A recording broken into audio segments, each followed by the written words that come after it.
A Fox News alert as we watch the recovery after this morning's deadly train crash in New Jersey. One person confirmed dead, more than 100 injured when that commuter train packed plowed through the Hoboken passenger station.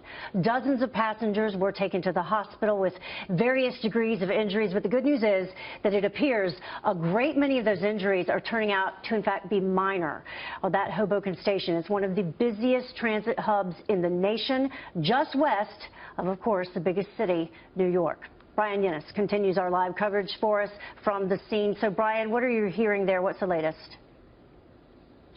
Hi, Heather. Well, so far what we know is that there are 68 injured. We have 17 of those injured at the Hoboken University Medical Center. That is about just 6 or 7 blocks away from where this crash happened. All of them are in stable condition. They're expected to be okay. Here at the Jersey City Medical Center, this is the trauma center, level 2 trauma center here in New Jersey.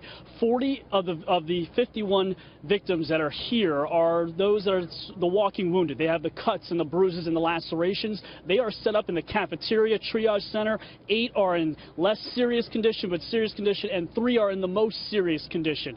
Those 3 people have been in intensive care and in operating rooms, etc., and we'll get an update on that. But given what we've seen, everyone seems to be and should be walking away from this alive and okay. On top of that, we spoke to some of the witnesses that came out of this hospital. We spoke to 3 actually. One of them is David. He's from New Jersey. After David, we also spoke to Amy. David was in the first car when the train crashed, and Amy was in the 4th car when it crashed. Listen to what they had to say.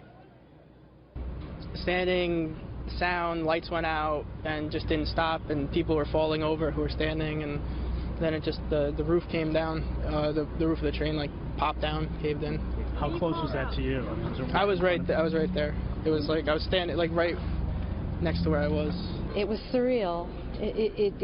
When it first shimmied, my first thought was, this is going to be a life changer.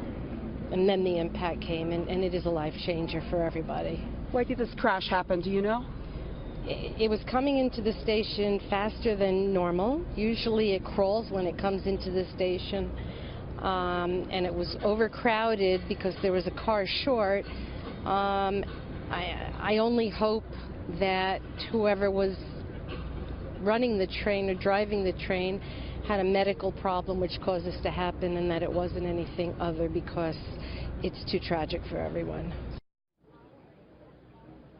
Both David and Amy tell us they are just feeling lucky to be alive. David explains he saw blood everywhere and injuries. He escaped from that first car. He said that the collapse happened just inches in front of him. He escaped from that first car of the train through a window, and he said at one point it seemed as though people were going to stampede out, but then everyone sort of paused and took a breath, and then everybody orderly sort of got out there the right way. And Amy says she had hurt her wrist and her foot. She feels lucky. She's been on this train for 30 years.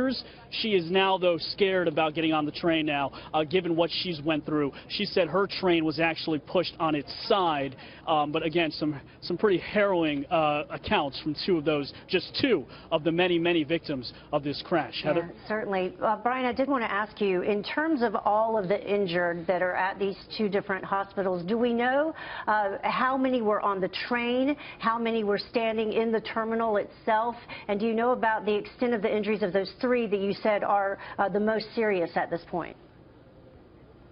Right. So what we've been told by the hospital, they wouldn't get into specifics about the numbers, but what we've been told is that most of the people that are at this medical center, the Jersey City Medical Center, were on the train. They were not on the platform. These are passengers that were on the train, some 250 that were packed onto this train. As to those that are the most serious condition, we know that they have some orthopedic and internal injuries. We knew one was in the operating room at the time, and we were told this about an hour ago. We know another person is somebody who was in the ICU in intensive care, and another person was getting treatment, but that's as much as we know. Again, though, the hospital believes these are non-life-threatening injuries to the extent that they expect everyone to be okay. At last check, Heather. Yeah, at least some good news there.